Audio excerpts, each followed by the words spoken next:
time, as always, peace out. Go Blazers! Step back, call game like Dame. Now they all know our name. Crossover, then go straight to the hezzy. I'ma dunk it like Denny. Small market, yeah, we making it big. Now we got Toumani Camaras. Clinging our guards like Drew. You can't even move, ain't nobody stopping us. Rip City turn up, we making some noise. Pass to the present, we get it like Roy. Motor be rockin', we bringing the force. Yang with a dime, that's a bucket, of course. If straight and bout it dunk, you gotta move. Young and still hustling like Scoop. Come and tap in, see what's new. Blazers Uprise on the crew.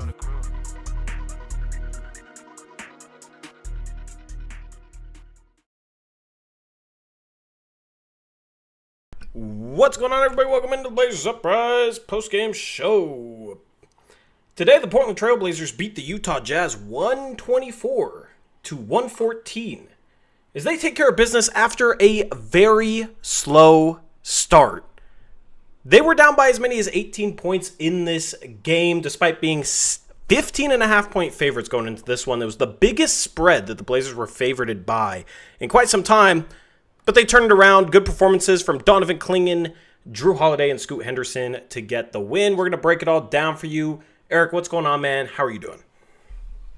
Oh, pretty good. A lot better than I was at the start of this game. But Blazers starting lineup sure didn't play well at the beginning of the first quarter or the beginning of the third quarter. But outside of that, pretty successful game. Just get the win and move on to the next game, I guess, right? Yeah. I mean, we got a lot of these games coming up where the Blazers face a bottom feeder opponent. A lot of games that are winnable, but you got to win them. And the Blazers won this one, man. We got some good, we got some bad to talk about. We got some frustrating things to talk about. We got some good performances to talk about. So it's going to be a little bit of a mixed bag because this start was a very frustrating start. The Blazers did not look ready to play in this game. A game in which Adam Silver was in attendance. They didn't look ready to play in the first quarter, man. They had 7 turnovers in the first 7 minutes of this game. They gave up 31 points in the first 7 minutes of this game. They really struggled taking care of the ball, but they were able to get some points against an awful Utah defense. I mean, the turnovers at the start of this game were pretty inexplicable. I mean, throughout the whole game, it was 5 in the first 3 minutes. Yeah, just not ready to start. So we're going to talk about this. We're going to talk about the standings picture because Golden State, last I heard, they were down 15. I have not looked at that score since. They lost. Yeah, so we'll take a look at the standings. The Golden State Warriors lose. The Los Angeles Clippers have been playing great basketball, but that's now the team to chase for the 8th seed. It switched from the Warriors to the Clippers. Luckily, the Blazers have 2 games left on the Clippers. That's 2 wins that they could get over the Clippers to gain 2 games. So we're still talking about that chase for the 8th seed, even though it's going to be tough given how the Clippers are playing. But at the end of the day, the Blazers just have to win games, at least get that 9th seed, at least get a home play-in game, hopefully push for that 8th seed. Yeah, man. Lots to talk about from this one. I don't know if you want to start with the start of this game, which was absolutely atrocious basketball, or if you just want to talk about what they did well after that, because they dominated this game after they were down 18. They were plus 28 after that. It was close down the stretch, but that's kind of going to be the case when you're down 18 to start the game. So, I'll give you the floor. We could talk about the awful start, or we could talk about what went right in this one. No, let's start with the start. I'm getting really sick of these games where the Blazers have multiple days off in between them and they come out like they played last night or just completely flat and disinterested in playing.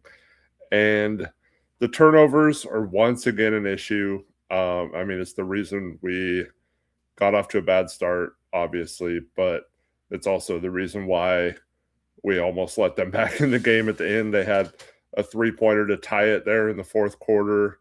If that goes down, who knows what happens. Just playing with fire, I guess. But the start of the game, man, it's just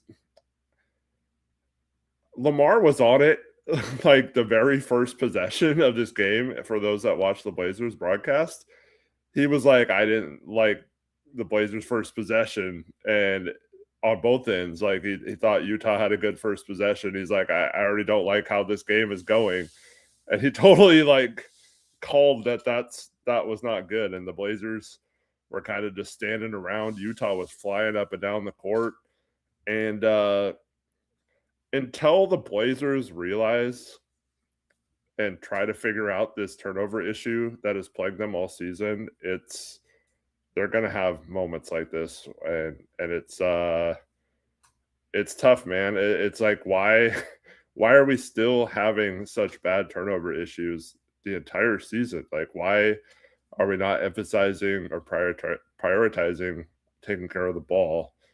And why are we just standing around, not really running much other than one-on-one stuff, and pick and roll is like the most extensive thing we do most plays. Like, why are we not doing anything else to maybe free up some guys so we're not turning the ball over so much in these ISO situations? Yeah, absolutely. We've talked about how the best way to lose to one of these teams that's actively tanking, that's playing two players today that I've never heard of. That's impressive. You guys know me. I am a draft nerd, and like normally there's not a single player in the league that I've never heard of. At least until this time of year when you get some weird rosters like the Jazz. But I can't remember the last time the Blazers played an opponent where they had two players playing that I'd never heard of before. Right? That's how deep in the well the Jazz are going right now with their tank, that they're playing some guy named Bez Imbang. Have you ever heard of him, Eric? Because that was a name I had never heard of today.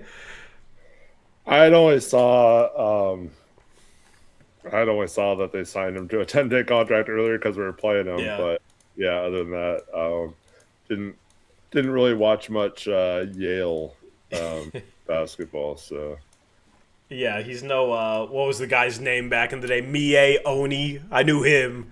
But then Anderson Garcia also on the floor. I guess his name looked maybe slightly familiar, but Anderson Garcia was from Texas A&M. Yeah, he's from Texas A&M, so I've probably have heard his name before and completely forgot. But when I heard that, I was like, I don't know where he went. I don't know who he is. So two guys on the floor that I didn't know. It's always fun this time of year just to see like random names I've never heard of pop into lineups and see how they do. But basically, what I'm trying to say is, this is a Jazz team that is actively trying to lose games, that are playing guys signed off 10-day contracts who have never played in the league before. The way to keep them in the game is to turn over the ball, especially what they call loud turnovers. Turnovers where you're giving them a fast break opportunity the other way. Because the one thing that can neutralize the talent gap is playing with numbers advantages offensively, because these guys are, athletic, right?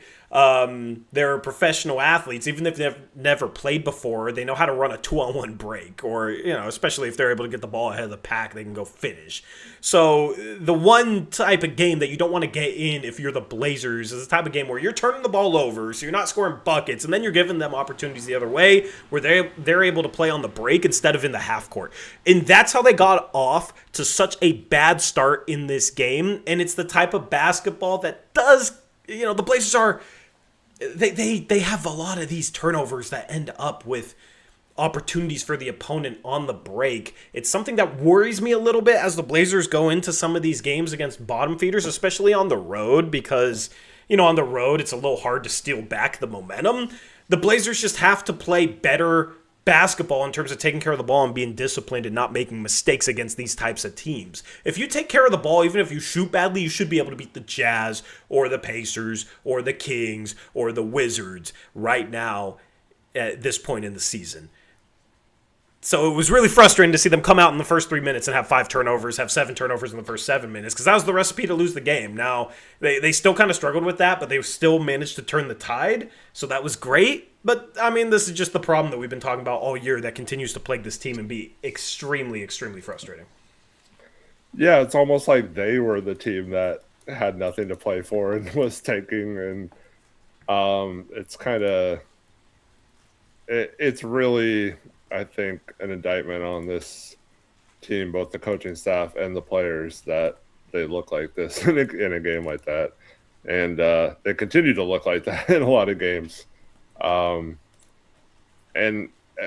have our starting lineup. It's not like we're earlier in the season when like Sidi Sissoko started a bunch of games or Chris Murray started a bunch of games. It's all guys who have been around a while. I mean, Klingan's in his second year, I guess, but he's not really playing like a second year player. So the other guys are all veterans or older guys at this point. So I don't understand why this team can't figure out those starts of the game, especially when they have those lineups against I don't know, players like Elijah Harkless and stuff like that who are borderline like shouldn't even be in the NBA, you know? Yeah, absolutely. So what do you think kind of went right there that turned this game around for them? Well, they did pick it up on defense, started actually guarding them. They weren't letting, because Collier was he was beating them down the court. He was so quick in that first quarter, and then they kind of neutralized that a little bit by getting back. So they were getting stops on one end, not letting them do whatever they want.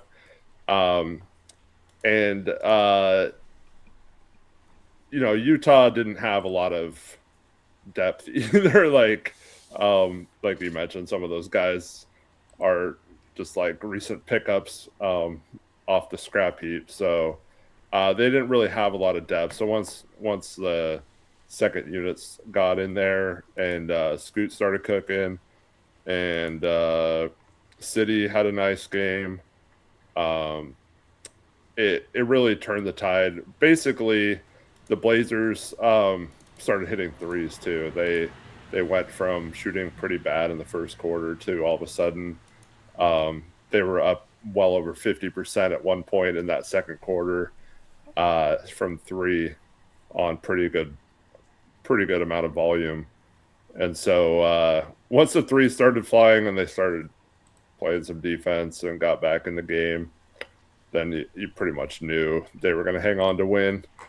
Although they didn't play too well at the beginning of the third quarter or in the middle of that fourth quarter. But I really think it was just finally waking up and playing intense defense, and that should have been enough from the beginning. But for some reason, they didn't show up at the beginning. And then, the threes were falling. And we know when this team hits like an unordinary amount of threes, they're very tough to beat, and they can overcome a lot, especially all those turnovers. Yeah, making threes is a cure-all. So 37% from three. What's funny is they lost to the Hornets shooting 38% from three, which was kind of a fluky game. The Blazers, when they shoot above league average from three, have a very good record this year. That last game was a bit of an outlier in that regard. But you look at the turnovers, man. Well, real quick about the threes, though, it took a dip there in the second half. In that second quarter, like I said, I think at halftime we were like almost like 55% or something from three. So it did dip way down in the second half, but definitely that after we got down 18, we started hitting threes like crazy, and I think that was the main difference. Not necessarily the entire game of shooting threes, because obviously the start was bad, and then there in the second half we had some bad stretches. Yeah, absolutely. I mean, I just can't take my eyes away from the turnover number, man. 24 turnovers. They have 38 points off turnovers, too, which is a very, very high mark. That, unfortunately, is not the season high for a team against the Blazers, because 38 is a ton of points off turnovers. That's what I was talking about. You know, that's a recipe for this Jazz team having a good offensive night, was getting fast break points. They had 30 of them. The Blazers played in a way to lose this game. The way they played this game is what made it ultimately risky. They still managed to win it, but I don't feel particularly good about this win. I don't feel particularly good about the way they played, given that the Jazz lately are just absolutely abysmal. They're trying to lose games. They're tanking. They're not playing any starters. They're playing two guys I've never heard of. This should not have been a game the Blazers had to sweat out and had to play multiple guys starter level minutes. This should have been, a game where he had 5-6 minutes of garbage time. And they showed that after they got down 18, they were a plus 28 the rest of the game while still having these massive turnover issues. That just shows the disparity in talent between these two teams. Just we've talked about some of the first quarter woes and fourth quarter woes. Starting and finishing games continues to plague this team. Some days, especially against good teams, they'll come out ready. And maybe some of that is like against a Jazz team, you're underestimating them coming into the game, and then you're down 18. It's like, okay, we got to start picking it up, and then you pick it up. Against good teams, they seem to. They still have their rough starts from here and there, but it's mostly about the fourth quarter and the way the offense falls apart. We talked about it against the Rockets, where they had 17 points in the fourth quarter. We talked about it against the Hornets, where they had 19 points in the fourth quarter, and that was after Scoot Henderson hit a half-court shot at the fourth quarter buzzer in garbage time. Just got to find ways to be more consistent throughout these 48 minutes, but especially coming into games against a team like this, not taking them lightly. This was a good opportunity to get some rest. And also a good opportunity. A bad team should be a good opportunity to really work on what you need to improve upon and just try and play sharp and just try and take care of the ball while still making the right play. That should be the goal going into a game against a team like this. And if that was the goal going into this game, they massively failed at it, given that they turned over the ball 24 times. So, you shoot really well from the free throw line, 15 for 16. Happy about that. They were able to do some damage at the rim. They shoot 52% from the field. The shooting numbers look good, so happy about that. It's why this maybe wasn't a really, really bad loss. But I would like it to not be the case where the Blazers have to have a good shooting night to be a team like this, considering we know the Blazers can have nights where they just can't buy a three. City Sissoko comes in the second quarter and makes 2 threes. You can't really rely on that consistently. So just be more consistent, take care of the ball. Yeah, Scoot was 4 for 4 from 3. Just be consistent taking care of the ball to give yourself more leeway in a game like this instead of having to sweat it out because you give up a bunch of turnovers and give up a bunch of fast break points. Well, that's the most concerning part about games like this is you literally could not lose this game if you took care of the ball. Like, we would have easily won this game had we only turned the ball over like 15 times or whatever, right? We probably win by 30. Yet they can't do it. Like something is like mentally wrong with this team. Like they just cannot prevent turning the ball over. And it's not like the Jazz defense was that crazy.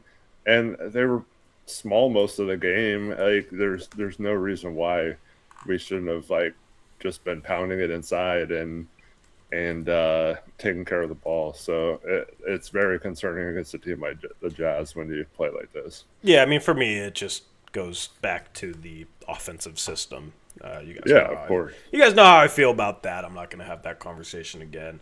But good job turning it around. Anything else stuck out to you in terms of just like the style of play, the offense, the defense?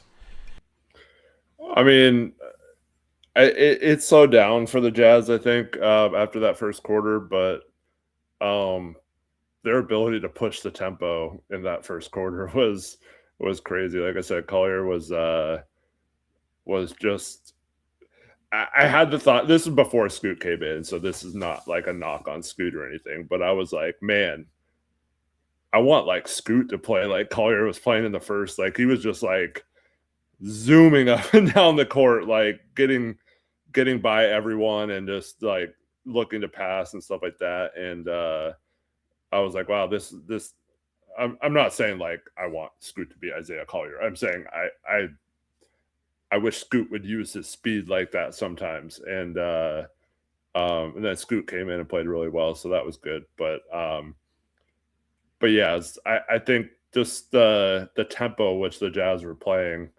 it kind of reminded me of us earlier in the season. And as we saw when we tried it, it's just not sustainable, especially when you have a shorthanded roster for an entire game. And I think luckily for the Blazers tonight, they kind of ran out of gas. But yeah, I think just the tempo, and then the Blazers adjusted a little bit. But when you turn the ball over a lot, it leads to them being able to run again. So when they started doing that, and then when in the second half when they started missing the threes again, they definitely got some fast break opportunities as well. But the Jazz, I mean, 77% from the line isn't great, but that's not something like your defense did. But their other numbers are pretty good shooting wise, so not the greatest defensive game either for the Blazers. Yeah, fully agreed. I want to have a conversation about the rotations and the minutes. Before I kind of speak my mind on some things, I'll just kind of run down the minutes breakdown here. So Klingan plays 35 minutes. He was dominant today. Denny plays 32. Drew plays 32. Jeremy plays 25. Toumani plays 23. He had 5 fouls, so he was in foul trouble a little bit. Off the bench, Scoop plays 30. You have 17 minutes from City Sissoko, who had a good game. 15 from Vic Krejci, who was a plus 18, but wasn't. He had 5 assists, but I mean, plus 18 was more so just being on the floor at the right time, not really his own doing. Thybulle plays 15 minutes, 6 points, 2 for 8 from the field, 2 for 6 from 3. 14 minutes for Chris Murray. At times, we saw lineups of Scoot Henderson, Drew Holiday, City Sissoko, Chris Murray, and Matisse Thybulle. I think we saw that at one point in the first half and the second half. At least that 3 forward combo we saw at a point in the first half and the second half, which those 3 guys should never share the floor together. That seemed to be the lineup whenever Klingan was out. For some reason, like Chris Murray was the center, I guess. Yeah, I mean, I would rather just, if you have to play those guys that allotment of minutes, like play 2 at a time and have Krejci as the third guy so you have more shooting. But what were your thoughts on the rotation? Kind of weird with, it's a short team, small team, so you can go small against them, and you didn't have Robert Williams tonight. So what do you think of kind of like the minutes breakdown and some of the lineup combinations? Well, let me start out by saying that's another frustration going into this game was with 2 days off in between this game and not playing since Tuesday. This isn't a back-to-back, nor are we playing tomorrow. So why is Robert Williams being I held think out it's for knee? Because of their opponent. Yeah, but as soon as I saw that, I was like, oh man, the Blazers are just gonna have some weird lineups tonight, and so I wasn't too hyper focused on that. I knew they were gonna go small. I would have been very surprised if Young Hansen got a chance to be the backup center against a Utah team that didn't.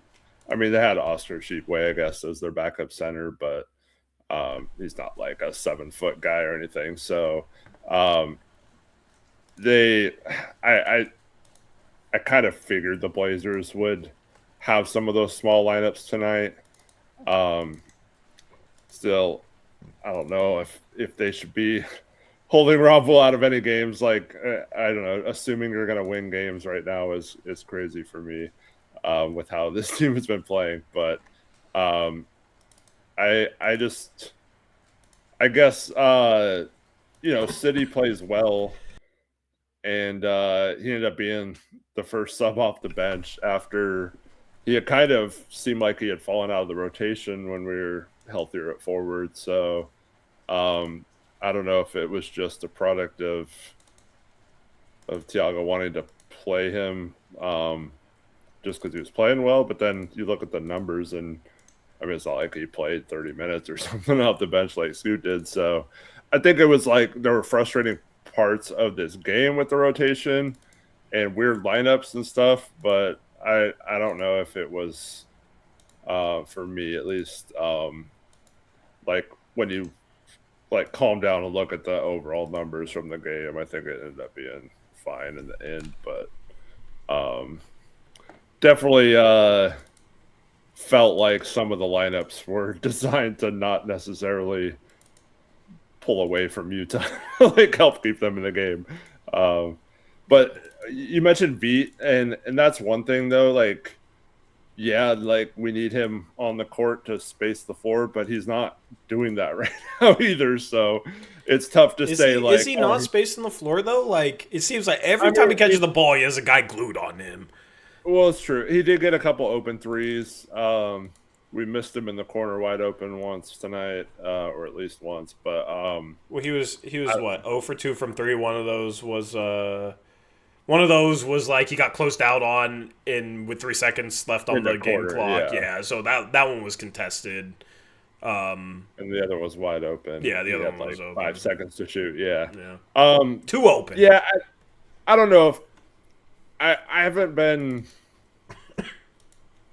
because like with the way Scoot's been playing and stuff, like I'm more watching him on offense. I haven't been. Early when Veet first came over, I was watching him a lot off ball, but since he's been struggling, I haven't been paying attention to him as closely as I would normally. So I don't know if it's just players are staying out on him or what, but when you just look at the numbers though, he's struggling to shoot, and so I don't know if like obviously I'd rather have him spacing the floor than Chris Murray. But I don't know if games like this it really mattered that much, but I understand the argument behind it. I just until he starts knocking some down, I think I don't know if he necessarily deserves to be out there over certain guys. It's not even about what he deserves to me. Yeah. To me, it's this team is going to need Vit Krejci to shoot like Vit Krejci if they want to be competitive against the Clippers or the Suns or in a first-round series against probably the OKC Thunder, like if they want to win a game. Like they're going to need somebody that can space the floor and knock down some threes. And it's obviously not going to be a City Sissoko. It's obviously not going to be a Chris Murray. It's obviously not, I mean, Thybulle can hit one here and there, but it's like that's not really his game. It's Vit Krejci's, but he's struggled since coming here. But ultimately, the Blazers need him to find a rhythm in the final 15 games of this regular season if they want to make any noise. Because they just don't have enough shooting on this team, and they need him to shoot like himself, and they need him to find a rhythm. And we've talked about how he can have months where he just shoots the ball poorly, and then can have months where he's like borderline, probably top 5 shooter in the league in terms of like a spot up 3-point specialist type guy. Like he's up there with the elite of the elite, and he can be streaky on these, month-long samples. To me, it feels like he needs to play a little bit more to find some sort of rhythm. Because right now he obviously doesn't have a rhythm. He's not playing well. He's not shooting well. But I don't think that should result in his minutes getting cut and him being slotted down to like 10th in the rotation where he only plays, 15 minutes in a game like this, because that's just going to make it harder to find his rhythm, and this team ultimately is going to need him. Yeah, the only thing I agree, first of all, that the Blazers will need to get him going, but they could also help that by running him off some screens or like designing a set or something for him. I mean, you had 2 days off. You could have like just thrown in, hey, let's run this action just a couple times a game to try and get Beat going.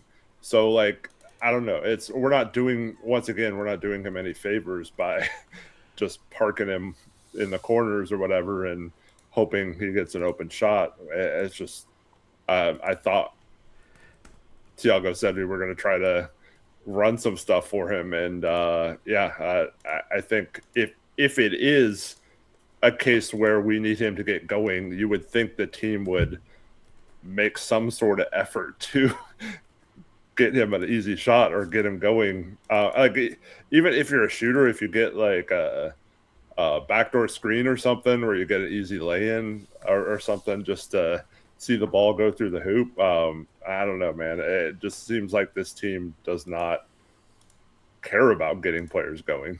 Well, yeah, they could be helping a whole lot of different things by running a whole lot of stuff offensively that they don't run. They probably wouldn't. If they ran a more structured offense, I don't think they'd have 24 turnovers in this game. So yeah, that's definitely one of them. I do agree with that. It's not really they haven't really made an effort to helping him find a rhythm or running stuff for him. And now that he's struggling shooting the three, his minutes are getting cut. So Jamie does have a good point in chat too. It's not the wide open three tonight was not. There's no excuse for him missing that one, but a lot of his other times when he is open for a second, the passes are at his feet and they're not like Jeremy Grant and Chris Murray. Thybulle had several instances of this tonight where they get a pass right in their shooting pocket and can just shoot right away. And Beats always having to like reach for a ball or like step away from where he's standing to catch a ball. He's not really getting very many clean looks. So it definitely would help if he got some of those passes that some of his teammates are getting. yeah, I think it's a combination of like, yeah, he's having a little bit of a slump, but also like if the passes aren't good, it makes the shot harder. So maybe he misses a three he would have made if the pass was better. And then, he has to take some tough threes at times, some grenades, like, every game in order to get his shots off. Like he ends up taking contested threes. They don't really run much to like get him open shots. So you combine some of the passes to him with shooting some tough shots. And as a shooter, like if you're 0 for 2, 0 for 3, that can mess with your confidence a little bit to where you get an open three and you're not shooting it as confidently as you would have. And then you miss an open three and then it's like, man, I can't buy a bucket. I feel like it's kind of a combination of a lot of things right now, including him just having a shooting slump in general. But I feel like some of that other stuff could be contributing to the way he's shooting the ball right now that hopefully will improve the final 15 games of the season. Because like I said, they need a knockdown shooter and at a forward spot. And, you got Jeremy Grant. He's a shooter scorer, but you need more than just him at a forward spot offensively. So, we know how streaky Camara can be. Like, you need that guy that you can rely on to knock down threes in this offense. And that basically has to be Vit Krejci. He's the only one that's capable of doing it, even though he's not doing it right now. Consistently, at least, yeah. Yeah. I will say the fact that Scoot was, I mean, maybe you can make a case somebody else was the best Blazer in the first half, but he had 18 points on 7 for 9 shooting or 7 for 10 shooting in the first half. He was absolutely phenomenal scoring the ball in the first half. And then the start of the second half, I mean, Sissoko did a couple nice things in the first half, but they subbed Toumani out because, foul trouble with 9 minutes left in the third quarter, and Scoot's not the first sub in. It's City Sissoko. Scoot doesn't sub in until 5 minutes left in the third. So that's 7 minutes rest. Okay, he's going to get a lot of burn rest of the half. He plays 5 minutes to end the third. Doesn't seem to have the same rhythm, and then he sits another 3 minutes. So, like, the first 15 minutes of the second half, he only plays 5 of them after he was torching them in the first half. That kind of bothered me because Scoot's been having great first halves the past 3 games. He's been very, very good in the first half, and he's had some moments in second halves, but he's kind of struggled to carry it over from the first half to the second half. And knowing that in a game like this, he has a great first half. He's playing with supreme confidence. He's playing well. He's shooting the ball really, really well. Like, it would be my preference where, okay, Toumani Camara gets in foul trouble. You still have Grant. You still have Denny. You still have Klingan out there on the floor with Drew. Like, Scoot's going to be the first sub in 9 minutes left in the third quarter. Instead, it's City Sissoko, and that was kind of weird to me. And then there's a stretch there in the second half where, like, the lineup is, that 3 forward combination of guys that can't shoot with Scoot, and it's just kind of clunky. And, he finishes with 25 points, but 18 of them in the first half. Like, the game kind of faded away from him. And I think some of it's on him figuring out ways to kind of, like, sustain the rhythm he builds in first halves, because the past 3 games he's been doing a really good job in the first half. But also I think some of it situationally is not the most conducive thing for him to carry over some sort of rhythm from the first half to the second half. Yeah, he also got a little turnover happy in the second half. I think he had 4 turnovers in the second half after the last few games he's been doing a really good job of taking care of the ball, and he did so again in the first half of this game. But yeah, just got to figure out how to because like, man, it's been now a few games where it's like, man, is Scoot gonna score 40 tonight? Like he's like cooking, and yeah, I mean it's hard to maintain when you're just like, part of it's just, you get hot and you make 4 straight threes, and that'll help you out a lot. But yeah, there needs to be a way to get him consistent between the first half and the second half. And when he's playing in those lineups, it's just because he came in the first half. I think he had 10 in the first quarter, but Denny and Jeremy played till pretty late in the first quarter. So Scoot comes in and he's got guys that the defense is also focused on. And then those lineups you talked about in the second half, it's the defense can then focus on him, especially when he has 18 or whatever he had in the first half of this game. So then the lineups are going to focus on you more in the second half, and then you're not playing with as good a player. So yeah, they definitely need to figure that out. And that was, I do agree. It's Toumani gets that quick foul there in the third quarter. Let's see what Scoot can do with that lineup. And this, if you're gonna like not play Robert Williams in this game because you think you have it won before the game even starts, like why not see some of those things, especially when it comes up situationally perfectly to make that happen. So I did wish he would have played with the starters a little more just to see what that looked like, especially when it looked good when it did happen. Yeah. But yeah, I mean, it is also hard to argue City finally having a good game. But Scoot's a lot more important to get going than City is. I mean, City, you can make the case that even as good games are still not necessarily I mean, obviously, if he played like this every game, he would be a rotational player. But overall, consistently, he's not a rotational player. So, yeah, it's tough when you reward that, but you don't reward the first half Scoot had by putting him in the game first. But the only thing I can think of is they're starting the 3 forwards right now. They don't have a ton of guard depth with Sharp, and obviously Dame's not there this year. So, Blake Wesley is just playing garbage time right now. So the only thing I can think of is they want to kind of maintain the consistency of the 3 forward lineup and only play the 2 point guards when they need to, or only overlap them a little bit.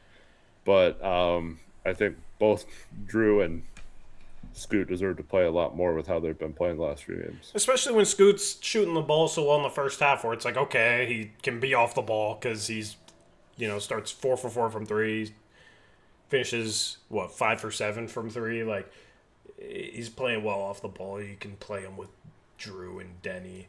I just don't, like Scoot had a better first half than City Sissoko, but it was like, oh, City did a couple nice things. All right, he's first sub in, not Scoot. Like, Scoot has to do that much more than a guy like Sissoko or anybody else off the bench, it feels like at times.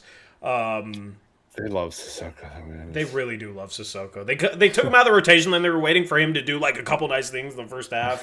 Right. And he played well. They're just waiting for that moment. Oh, now you're first sub off the bench second half. Like, just waiting for him to give them reason to play him as the first sub in the second half. It's just kind of frustrating. Like, that. Go ahead. I have a question for you in that regard. Do you think it's possible they're kind of trying to, because like obviously when he's playing bad and he gets out of the rotation, it looks kind of bad that you signed him to a contract and cut Rupert, especially if Rupert's having good games. I'm not saying like Rupert shouldn't have gotten cut or anything. Yeah. But from their point of view, you know, City's like not playing well enough to necessarily play him minutes, and then he finally plays a good game. Do you think any part of it is like, okay, we need to kind of let this continue, or like hope it continues because it can justify like why we thought it was necessary to bring him in? I don't think that's the case purely because that would be so insanely incompetently stupid. To like mess with like your rotations in the second half in terms of like Scoot's playing great, but you're not going to have him first sub off the bench in the second half just to try and prove that you made the right decision with your 15th roster spot because Ryan Repair is having some solid performances for a tanking Grizzlies team. Like that's such like an insane justification to make lineup decisions off of. Like, dude, you know, if they care about the perception in terms of the decision they made for like the 15th or 14th, whatever roster spot you want to call it, like a roster spot that's not even a rotation spot, if they're caring about public opinion in regards to something that meaningless, then that would be so insane to me that like I don't believe that's the case because I don't believe they're that. You know, I believe they're definitely concerned with public perception in terms of moves, but I don't think it goes that deep, and if it does, that's pretty sad. So I don't necessarily mean in terms of public perception, but I think it's pretty obvious that this coaching staff, like, was part of the reason why City got signed. I think they vouched for him or wanting him to be on the roster full time, and so it might not even be like consciously, but like it kind of feels like they favor him a lot whenever he plays well or whatever. They do, and so like I just think it's maybe like, okay, not necessarily public perception, but we got to justify why we recommended signing this guy. So like whenever he's playing well, we're going to try to maximize that a little bit. Well, he played 17 minutes. You could have given him Chris Murray's minutes and played him more and still played Scoot as the first sub off the bench, you know what I mean? So, I think, like, Chris Murray I don't think should be playing right now. In this game, I would have rather just played Sissoko all Chris Murray's minutes in the second half. I mean, he had a terrible turnover. Dribbling it up the floor and then trying to split two defenders.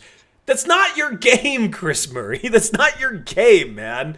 And City had some awful turnovers too. But V had one of those.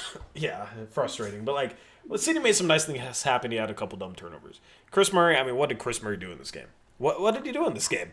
It was terrible. He's just not a good NBA player. Like Sissoko has some good moments. You know, every once in a while, Chris Murray will have his moments as well, but. I don't understand why Chris Murray needed to play 14 minutes to get 0 points, go 0 for 2 from the field, 0 for 1 from 3. He had 3 boards, 2 assists, 1 turnover. And he was a -8 in his 14 minutes.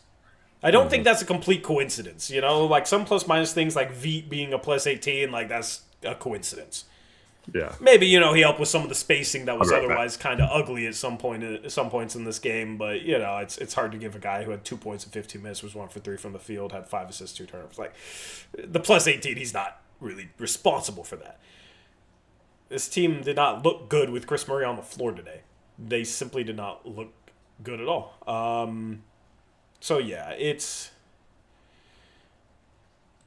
chat. Something that is frustrating, like with the Scoot thing, is, you know, he plays 30 minutes today, but it's kind of just like the way they treat him. It's like it doesn't matter how well he's going to play. The maximum amount of minutes he's going to play is 30 minutes, and I don't believe he's on a minutes restriction. So I don't know. Like if he's the best player on the floor in a game that is a close game, he should be playing 35 minutes.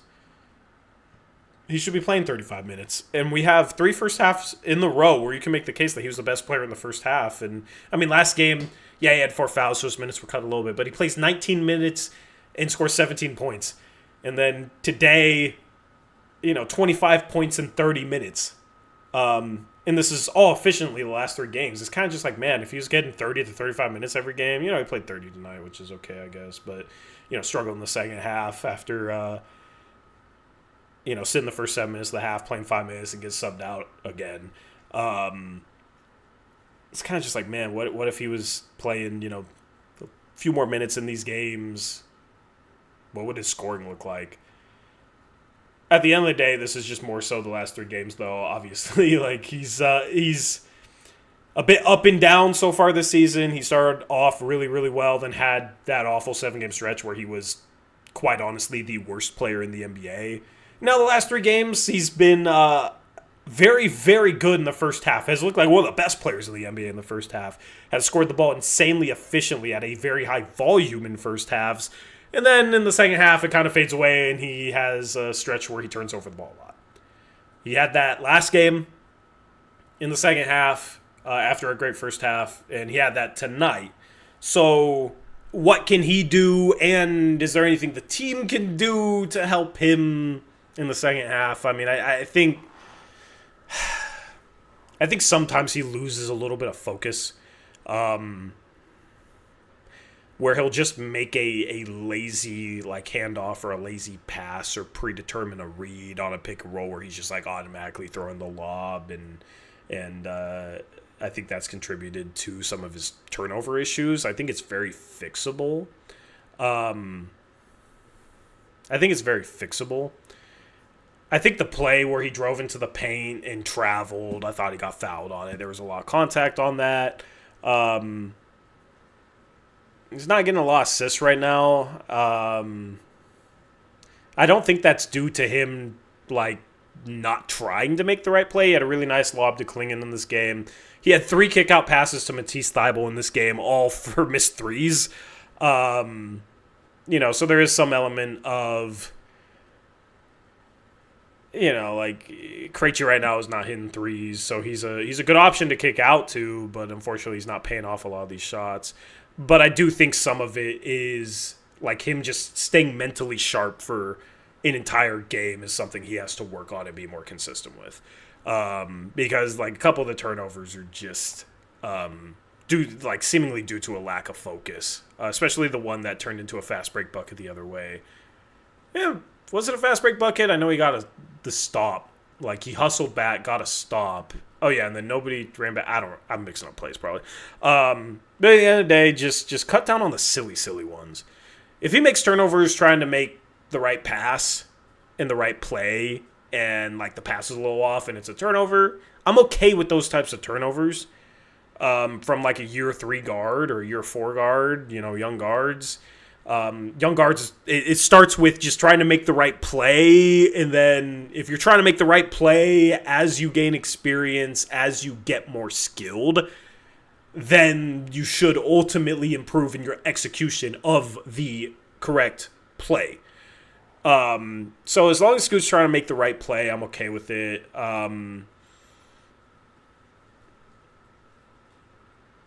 There seems to be a fluky turnover almost every game where he kind of loses the ball, jumping into the air, it just slips out of his hands.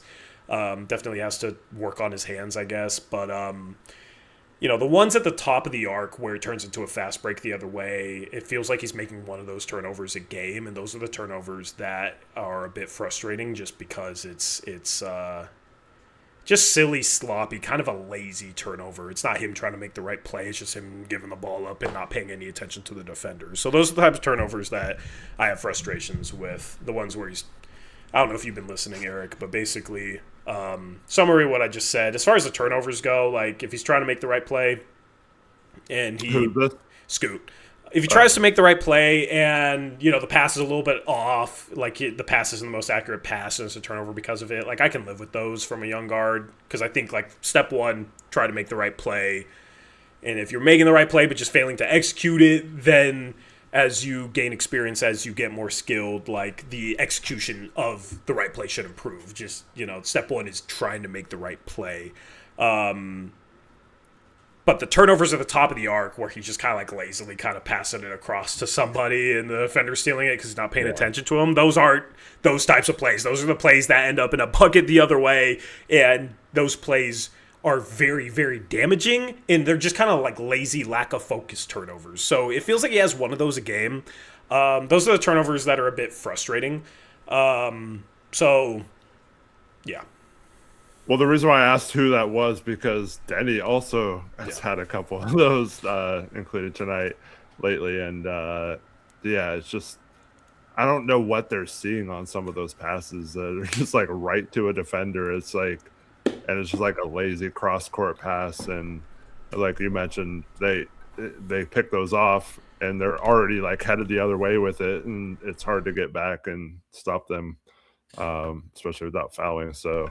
You know what it is? It's like, I don't know if you relate to this at all, but like I've kind of had this. I've made this mistake before playing. Like, you're trying to isolate someone, you're not really getting anywhere. You're taking a lot of dribbles, and you're not really getting anywhere. It's like, oh, get rid of the ball.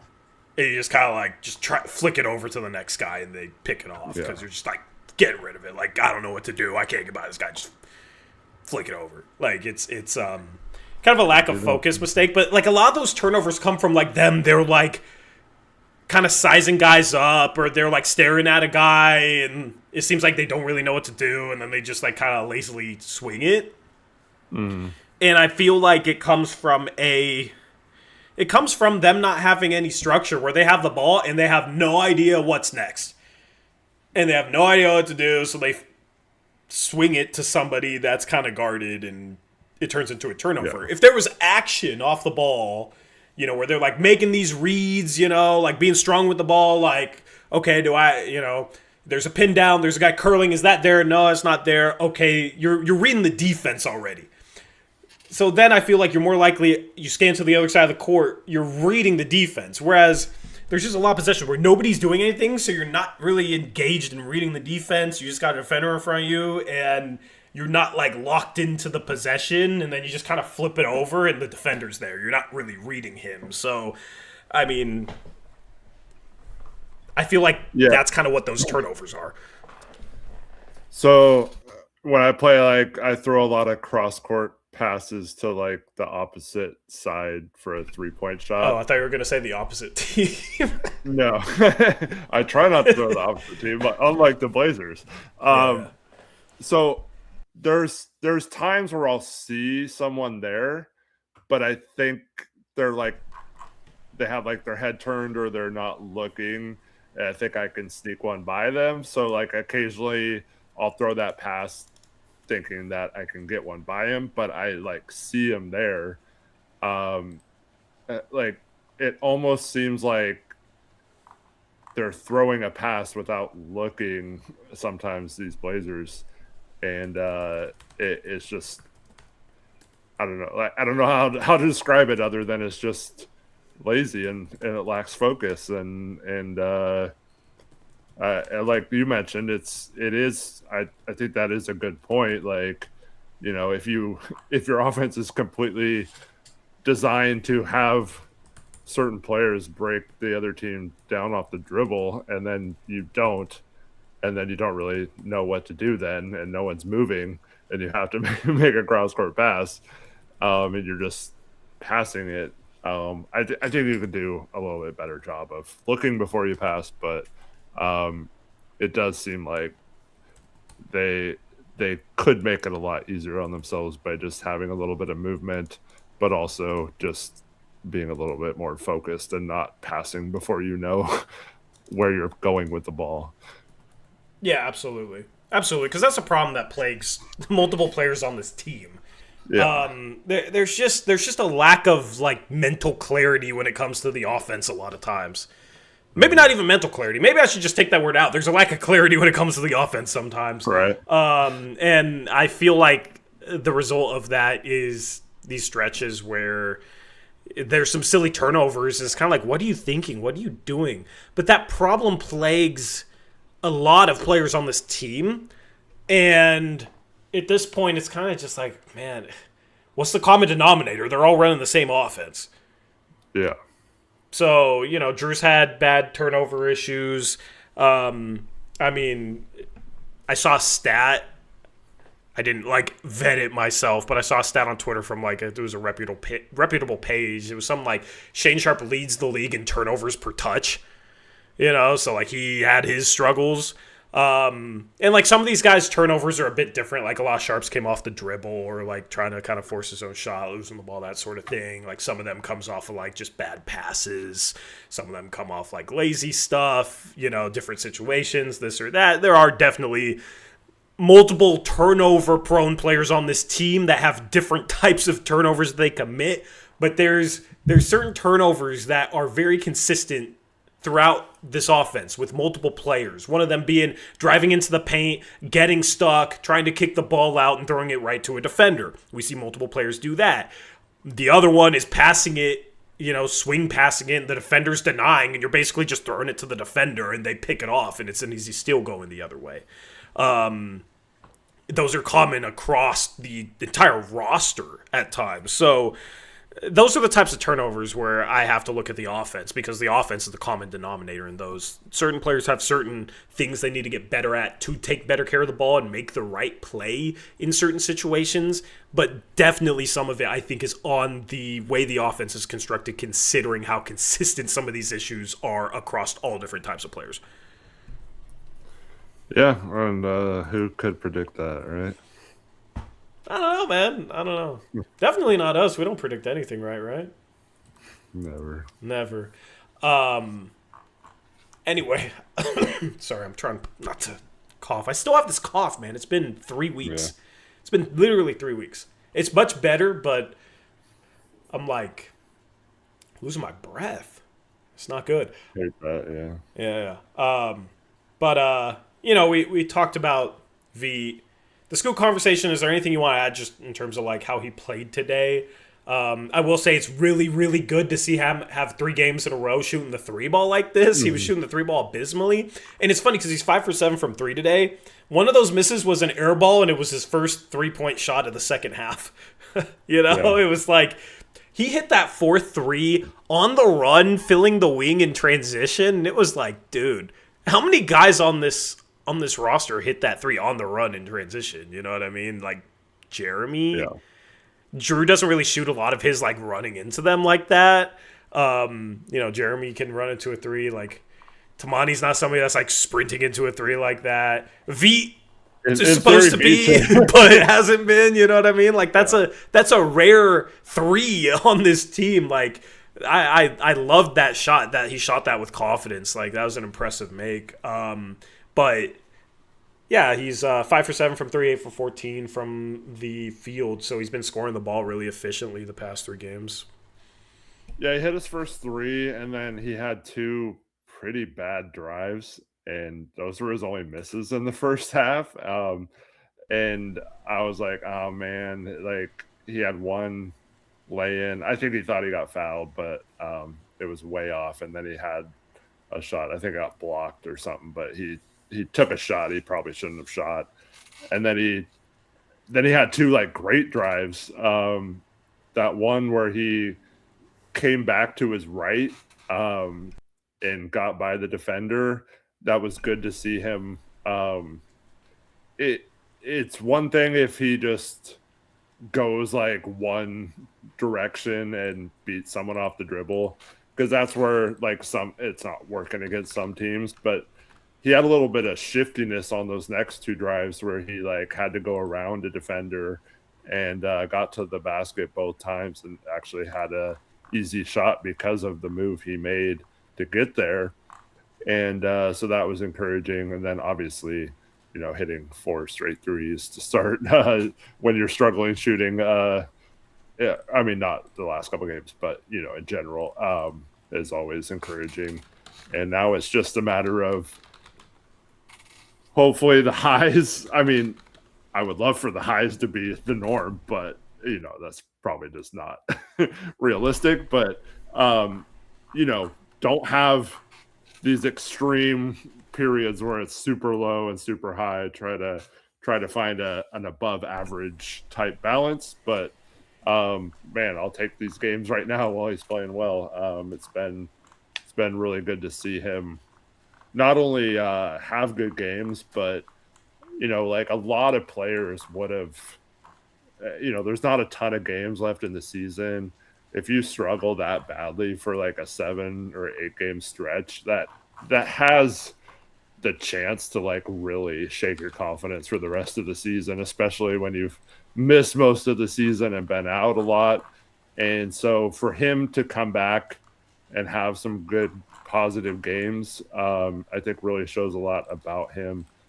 Just being able to shake that off and not necessarily let that bother him for multiple games, and then have that just keep compiling over and over and making it worse.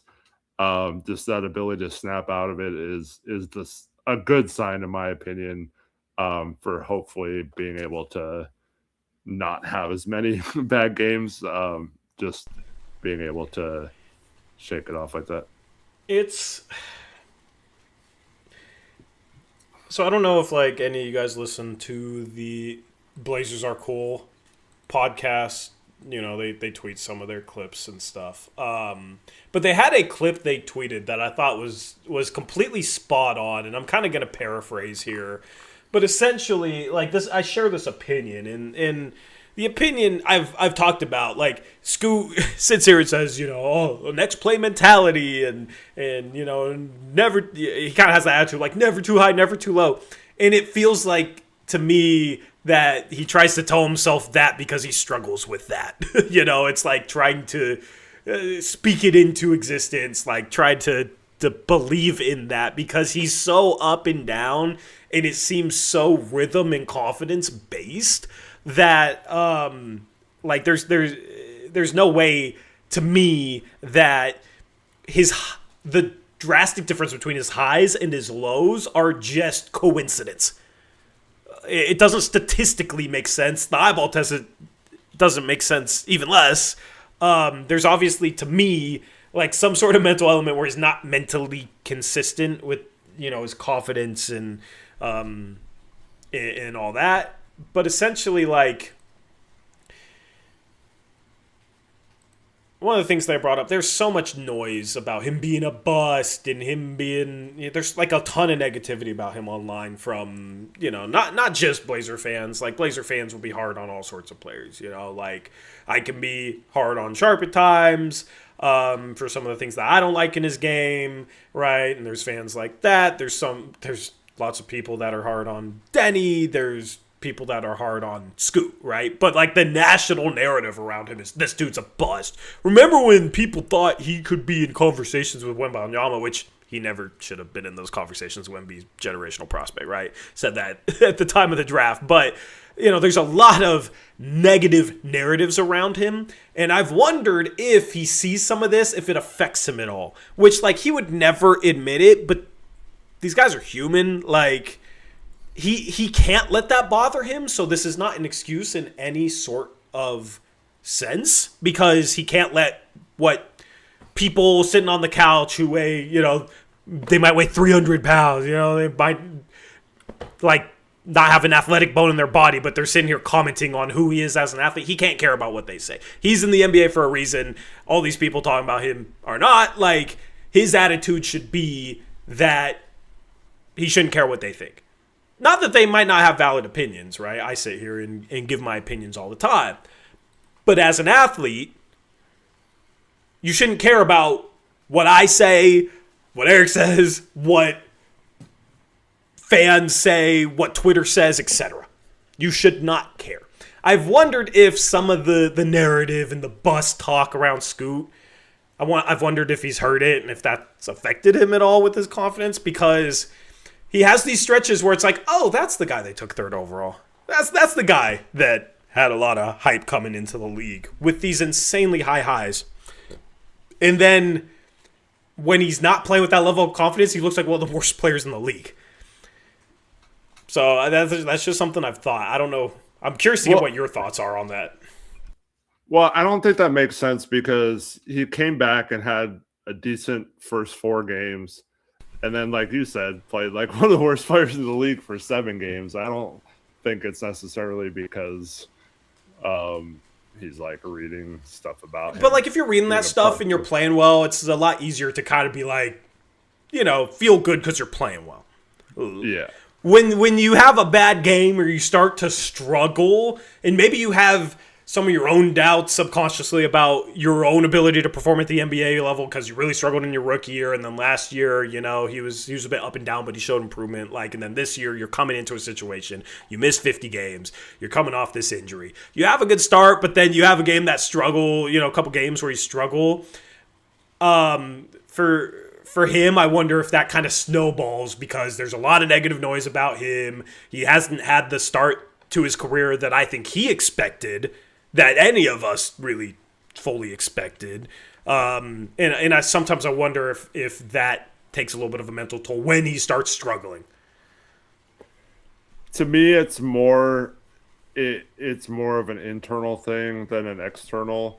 Because if you're like that confident of a guy normally and you start playing bad, I do think it's more like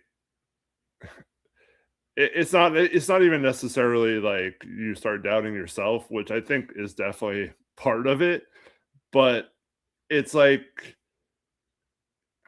a lot of Scoot's thing is like he has characteristics of being a really good leader, and it's hard to do that when you're playing like crap. Like you can still be a good leader, but like especially like grown men, and a lot of them are older than you. It's and I'm not saying like anyone like doesn't take him seriously, but it's if you're like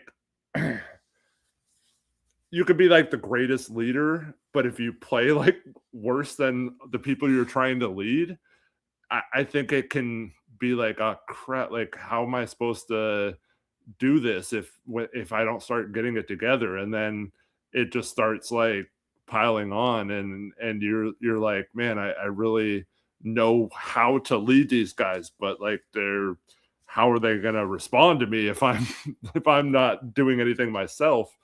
And how can you lead others if you can't lead yourself? Right. And so I think a little bit is just when you're the type of player Scoot is, it's hard to, I mean, you can try to fool yourself and keep that persona up all you want, but it's human nature to like, even if you're faking it, like it's going to show eventually that you can't just fake it forever. And so that's why I think once he started playing well again, it happens quickly, right? Like he's back to being good again, and it happened really fast. It wasn't just like, oh, he made a couple shots this game and maybe he can turn it around eventually. Or like we talk about this with players of potential all the time, like, oh, they show flashes. Like he's been consistently good now for like 3 or 4 games after being consistently bad for 7 or 8 games. And so I think it's just,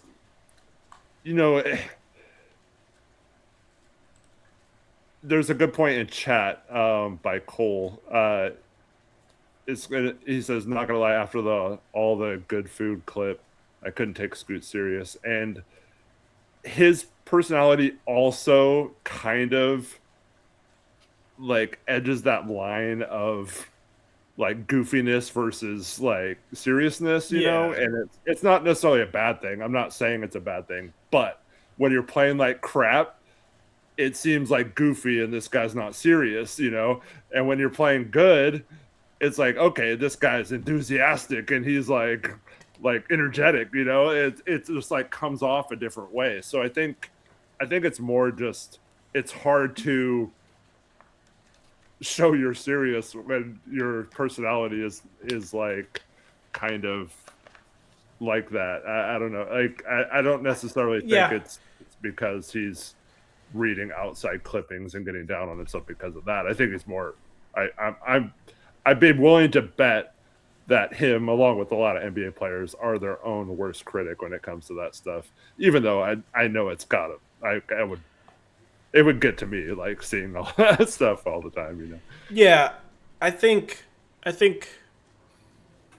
there's something to how it can have these starts where he's just like 4 for 4 from 3 and hits like a 3 sprinting on the run, and then he can have these stretches where he's like airballing wide open threes, breaking them off the backboard. Like the peaks and the valleys are too far apart for it just to be like, oh, he's just inconsistent in terms of like his skill and talent and his ability to execute. Like there's like obviously something mental there. I don't know exactly what it is. I think it's a mental hurdle for him to get through to reach the next level in his career. But as far as what you said about like the like the kind of attitude in terms of like trying to be a leader, I do think, if you're joking around too much, like not taking things super seriously in terms of like, yeah, he takes like his game super seriously and he plays competitive and that sort of thing. So I don't even know if it's fair to say this, but like, leaders are generally kind of like all about business. Like just look at Dame, right? It doesn't mean you can't have fun, make jokes and downtime, that sort of thing, but there's like a certain attitude you have to have as a leader that, maybe doesn't have. But I'll just say this, dude. I can't take him seriously since the one joke he made on Media Day 2 years ago. Like, dude, he made a joke on Media Day, like, it was a badly timed and it was kind of a bad joke and it was very unserious, but like I think it's kind of a little bit unfair, a little ridiculous to be like, I can't take him seriously at all because 2 years ago on Media Day he made a joke about enjoying food in the off season. No, he said that's what he learned his whole first season in the NBA. Or like this. I mean, that was a ridiculous thing. It was obviously obviously not like a serious answer. So I mean, he was 20. Like that's something where if you're holding that joke against him 2 years later, a joke he made when he was 20 on freaking Media Day, like it's being a bit harsh. Yeah, I don't know. I kind of like I was like, oh man, that was not a good look either. Like, yeah. At the time, certainly, like, dude, come on, man, you're coming into Media Day, second year, you struggled your rookie year, like, be more serious. But at the time, yeah, certainly. But it's been 2 years. Like, that was one comment on Media Day 2 years ago. So. I don't know. Like, if you can't take him seriously because of that, I think, like, you should move on from that comment. If there's other reasons recently that he gives you that you have an issue with, very, very valid. Very valid. But 2 years ago, one comment, one joke 2 years ago on Media Day, still holding that against him is, I don't know. I don't agree with it. Yeah. Is he a leader or what? I mean, I when you're inconsistent, he's playing on a team with Drew Holiday as well. Like, when we talk about is somebody a leader, like it's kind of like a black and white term. You know what I mean? Like either he's a leader or he's not. When you're talking about personalities in a locker room on a team, like it's never just like black and white. Like this guy's this or he's not.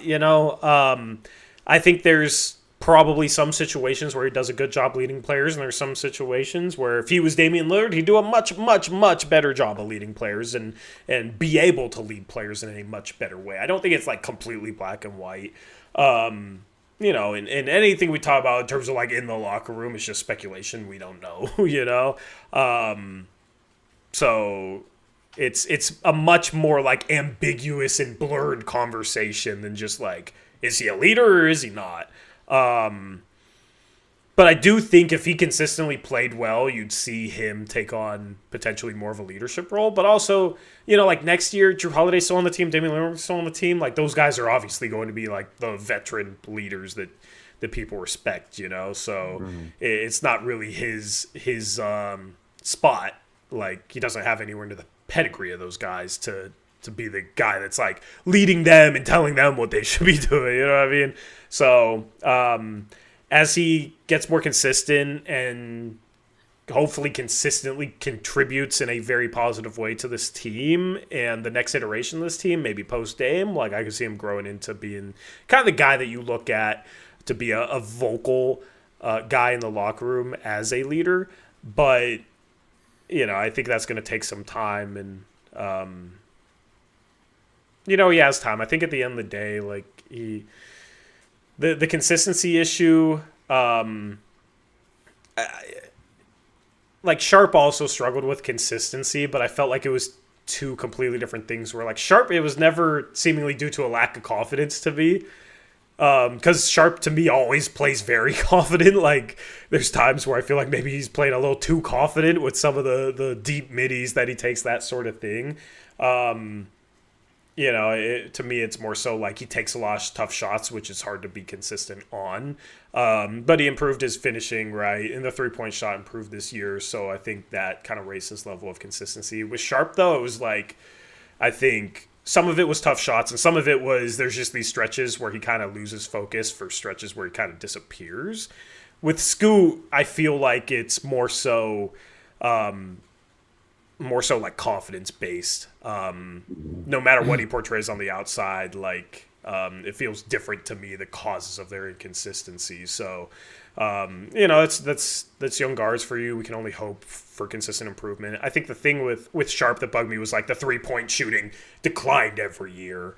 The playmaking, creation for others, I don't think necessarily has been better this year than it was in year 2. So it's like, okay, you can be inconsistent, but improve, because Scoot was inconsistent last year, but it was an improvement over his rookie year. So like if he's still inconsistent, but like the baseline keeps slowly rising and the ceiling keeps slowly rising on his worst performances and best performances, and that's improvement, like okay, cool. Ultimately at some point you need to find some consistency, but I just want to see him continue to improve. It's hard to tell at this point because basically he's played 14 games? 15 games? It's like 7 games where he was solid or pretty good, 7 games that you can be happy about, and 7 games where he's completely terrible. So it's really hard. It's not enough of a sample to see if Scoot has improved statistically. I think it's also hard to just base it on the eye test because the eye test has been so drastically different as well that I still don't really know what exactly Scoot is on a larger sample right now. And unfortunately, that's the problem with the injury, because if he played all year, we would have a much better understanding of where Scoot is at, and maybe he would have found some more consistency. It's hard to find it when you only have 30 games coming back in the middle of the season compared to having 82 games or 75 games or 70 games, that sort of thing. I also think that's something that's maybe contributed a little to Sharp struggling to find his consistency, because he's struggled at times to consistently stay in the lineup with some of the injuries that he's unfortunately dealt with. So at the end of the day, I think for both these guys, like if there were certain sets that they felt really good in that put them in good spots to score or make a play, I think that would help them be more consistent. I think when it's an offense like this where it's just completely kind of random, I think for young guards especially, it is more conducive for those guys to be inconsistent. Yeah, for sure. So, agree with that. Anyway, those are my Scoot thoughts. Pick a player. We got a couple performances to talk about still. Let's read a couple. There's one donation and one member message. Yep. Helicon had a member message, says, am I just being biased against him, or have we been terrible since Grant got back in the starting 5? We are 9-7 without him this season, and he was gross today. I kind of feel like some of their slow starts might be a little bit due to Jeremy. But they have those issues. I feel like they've had those issues even when he doesn't start, though. But like he sometimes, I feel like, goes into games where he just doesn't have energy at the start of games. Yeah. But it's also the whole team. I don't know. I mean, he was -17 tonight, and 4 turnovers aren't good. How are but it's you not like he shot like crap. Well, this team, dude? He only played 25 minutes tonight, and that was weird in itself. I don't know if he got hurt or something, or if it was just he took a couple weird falls. Yeah, but he was out there almost the whole time when the Blazers got down 18 in the first quarter, and then he subbed out and the Blazers went on a run. I don't think it was necessarily his fault or anything, but I said this in chat earlier. But it did line up to when him and Denny went out, and then the Blazers went on a run. And then in the second half, like I mentioned, they didn't have the greatest start in the third quarter.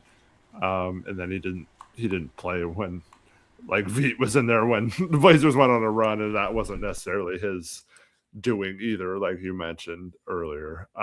So yeah, I think that's not necessarily the greatest thing, because Denny was a 0 plus minus today, and I don't think I don't know if he was necessarily good or bad, but I mean, had some good things and bad things in this game. Obviously shot well as also made all his shots inside the 2-point arc, but I don't know, Grant, it was just a weird game, not playing more than 25 minutes. And I mean, he made 2 of 4 threes, got to the line once, had that and 1 3. But the 4 turnovers definitely contributed. You know, when you have a sixth of our team's turnovers and you only play 25 minutes and shoot 5 times, that's not good. I mean, I'll frame it this way. He made 3 shots in 25 minutes. Okay? Yeah, that's true. Outside of those 3 shots he made in 25 minutes, did he have a positive impact on any other aspect of the game? Well, 3 rebounds for him. In 25 minutes. Yeah. For a power forward, should be getting more than that. On the boards, that's on the boards, that's a negative. He has 0 assists, 4 turnovers. In that regard, ugly. He had more turnovers than made shots plus assists. All right, we talk about like assists versus turnovers, assist turnover ratio. When you got assists and made shots, he had 3 of them. He had 4 turnovers, right? So it's like, and then defensively, I don't know. I don't know what to think about him defensively tonight. But like, that's kind of the thing with his game tonight, is like he made 3 shots in 25 minutes. That's barely anything, you know. Like, all those other possessions, was he having a positive impact? I don't know. Yeah. That's kind of the problem with Jeremy, is like, he can play some defense, but he struggles against guards. He gets beat. Like, I feel like there's some times where he's not fully engaged defensively. He's okay, but like, when he's not scoring the ball, is he really helping you whatsoever? Because he's not a good rebounder. He's not a good passer. Like, I don't know. That's kind of the thing with Jeremy, is like, sometimes he can be awesome and like contribute offensively and have 25 points efficiently. It's like, man, this dude looks like 6th man of the year off the bench. And then there's just some games where it's like, okay, he has 3 shots in 25 minutes and you're questioning the impact in all other areas. And you look at him and he's minus 17. And it's like, okay, yeah, not good. Yep. And then Ben's Brawley had a $2 donation. Thank you for that. He says, sad to see Toumani struggles from the corner. It's not just the corner. So Toumani now is shooting 25% from 3 since the All-Star break. He is just very bad. And he's, I don't know, man. He still took the highest rate of threes of any player in this game on a per minute basis. Yeah. He took 7 threes in 23 minutes. Drew took 9 threes in 32. Scoot took 7 threes in 30. Toumani took 7 threes in 23 minutes. The other thing about Toumani, I know his, offensive fouls drawn numbers are still good, especially compared to the rest of the league. But did you hear Haberstroh saying you can make a case for him for first team this year, and made it seem like second team was a lock? But like, you could. I was watching it. Yeah, I was watching it with my girlfriend, and I was like, he should not be first team all defense or second team all defense. Like, yeah, I was like, this is just them gassing up the team again, because he does not have a case for either all defensive team at all. I mean, I guess that's your case, is the offensive fouls drawn, but like, that's literally the only case. He has not been the same defender on the ball as he was last year. It is a legitimate, maybe the biggest reason why their defense has been worse this year. Yeah, and also, I mean, you could point last year in addition to that stat, you could say, oh, well, look how much the defense improved as the year went on, and he was a huge part of that this year. Look at some of these star players that had like abysmal games against him. Yeah, but this year it's the opposite in that regard. And then you add that to the fact where the Blazers defense, you could say, oh, the last 3 months of the season last year, they had a top 3 defense or whatever. You can't point to a stretch this season where he led this defense to it, and he's got Drew instead of Anthony, and Klingan in his second year. Grant and Denny are okay defenders. Like you shouldn't have. I don't know. Like I don't know how you build that argument really, other than to just prop up that one stat. Yeah, I campaigned for Toumani all defensive second team last year. I was saying I'd be pissed if he didn't get it. Okay, because he deserved it. Just because I'm a Blazer fan and Toumani Camara's a Blazer doesn't mean I'm going to biasedly say he deserves an accolade that deep down I don't feel like he truly deserves. Like, if he doesn't make an all-defensive team, I don't care one bit, because I don't think he's played at that level, unfortunately. I don't think it's like a snub. Like last year, I was worried he was going to get snubbed, but he didn't end up getting that. And then, but this year, I don't know. Yeah, I mean, I'm sure he'll get some votes, but yeah, like, obviously, I'm rooting for the guy to play well enough to where I feel like he deserves that. Obviously, I wish I felt like he deserved that, because then he would have played better defense. But it's I'll go to bat for you if you deserve an award, if you've played at the level required to be all defensive second team. But I'm not just going to sit here and be like, offensive fouls drawn, 156 of them. Let's ignore the other, I don't know, how many defensive possessions has he played this year? Like 4,000? Let's ignore the other 4,000 defensive possessions. Let's ignore the fact that we literally have an extra loss on our freaking record because of what he did against Nikola Vucevic in that Bulls game. You know what I mean? He's made a lot of defensive mistakes this year, so yeah. Hopefully next year. But it's just like, dude, he's turning into a player that's not the same level of defender who just jacks a bunch of threes and bricks a bunch of threes. He's shooting almost 8 a game since the All-Star break, despite shooting 25%. He doesn't, dude, he barely cuts anymore. He doesn't do the little things that he did last year that got him endeared to the fan base that made me a huge fan of him. Like, it's unfortunate, man. I mean, just this game alone, he shoots 7 threes and 3 twos. Since the All-Star break, or let's just say, like, I'm looking at this month, 11.8 field goal attempts, 8 of them threes. Like, over 2/3 of his shots this month have been threes. And he's shooting abysmal from 3. Now, he's also shooting, like, 32% for the field. But, it's like 55% from the line post All-Star break, too. So. Yeah. In February, he shot 7 threes a game on 10.8 field goal attempts. So 3.82, 7 threes per game. And how many of these twos are like isolation and goes one-on-one and shoots like a floater or a hook shot? Or how many of them are off of cuts? Last year, he was a really, really good cutter. This year, we're supposed to have cutters all the time. He doesn't cut. He can have his defender completely help into the middle of the paint, and he can be sitting in the corner. Instead of making the baseline cut for a lob or a dump-off pass and a lay-in, he sits in the corner and shoots like 29% from 3 from the corners.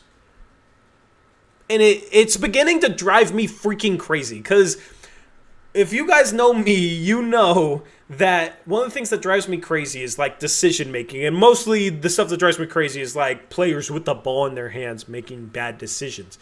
Toumani is starting to really frustrate me with his decision making off the ball and him just sitting behind the arc when he can't buy a 3. Instead of cutting when I know that he can cut, because I have seen it in the first couple of years of his career, and now he's just like, doesn't care to do it, just wants to sit behind the arc and miss a bunch of threes. It's driving me freaking crazy, because it's not what's best for the team unless he's shooting the ball well, which he has not been, and he needs to start doing the little things again. So it's frustrating, because I loved the way Toumani played last year, and this year it's kind of driven me a little bit crazy. Remember, and I think it was a couple years ago now, but he had that like poster dunk on Rudy Gobert, like right after or Yeah. right before Sharp did or Yeah. something. Like, yeah, when was the last time you saw him? Like, I've seen him miss a dunk recently, and there he had that dude that fast break he had in the first half of this game. What I was like, what did you see that? Like, he drives down the court. I think he has Denny on his left going across the other, and he just goes right into the defender and like loses the ball. Like, man, It's not good. oh yeah, maybe it was Walker Kessler. Yeah, that's right. Yeah, it was 'cause Walker Rudy Kessler. Gobert was already been traded, but it was against the Jazz. Yeah, Yeah, it was Kessler. Thanks. One of the things that's frustrating is so last year he did a good job. The ball would get kicked to him, and guys would close out on him hard, and he just attack the closeout and like beat a guy off the dribble. How many times do we see it this year? The ball gets kicked to him, the guy's closing out, and Toumani pump fake jab steps. The defender's set now, like anyway. jab steps, and then like in and out dribble. How many? I mean, sometimes it's not just like the triple threat jab step. Sometimes he catches the ball, somebody will kind of like run him off the line, and he just kind of like in and outs to the side, but doesn't go anywhere, and then he's guarded. And then, like, our offense is waiting for him to create one-on-one because that's what our motion offense is supposed to do. Like, our motion offense is theoretically, like, the ball gets kicked out to him or swung to him, and he either has an open three or he has a guy closing out on him, and he attacks the closeout. And beats that guy off the dribble and forces a rotation and then makes a play. Right? Now, he's maybe not the best in that regard, but, like, that's what he's supposed to do. But he doesn't really do that. He kills possessions when he catches the ball on the three-point arc because either he shoots a three and he bricks it lately, or he just catches the ball and doesn't do anything and holds on to the ball. So, yeah, a bit frustrated with his style of play. Yeah. Klingan today was a freaking beast. 21 points, 15 boards, 6 blocks. Oh, look. You go against a bit of a small ball lineup. Well, he was going against Filipowski. Is Filipowski a small ball 5? I mean, he's a 7-footer, but he doesn't really play like a 7-footer. Off the bench, you had Shibwe. He's like 6'8". So maybe it wasn't like a small ball lineup. Shibwe is kind of a small, big man, but plays 35 minutes. They play without either of those guys in the lineup in the second half for a while. Yeah. 7 for 12 from the field, 1 for 3 from 3. The third 3 shot was such a brick, dude. What the hell was that, man? I thought he was going to break the backboard on that. like he's 1 for 3 from 3. I'm starting to feel like he has a slump coming from 3. I don't know.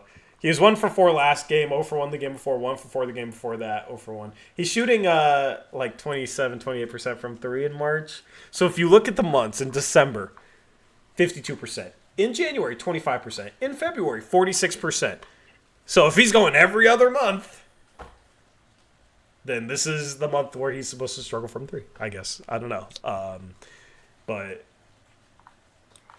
so I want to talk about a play because I saw Matt in chat say Filipowski killed us in the first. There was a play. Thybulle was in the game. I don't know if you saw this or not, Tori, and chat, let me know if you saw this.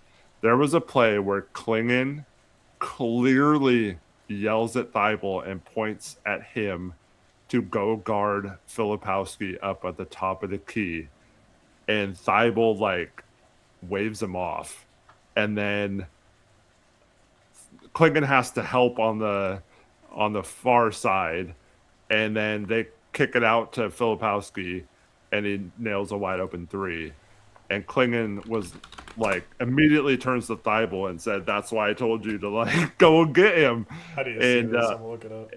And yeah, so and then there, I don't know if the Blazers called a timeout right after that or something happened, and like you could see them talking.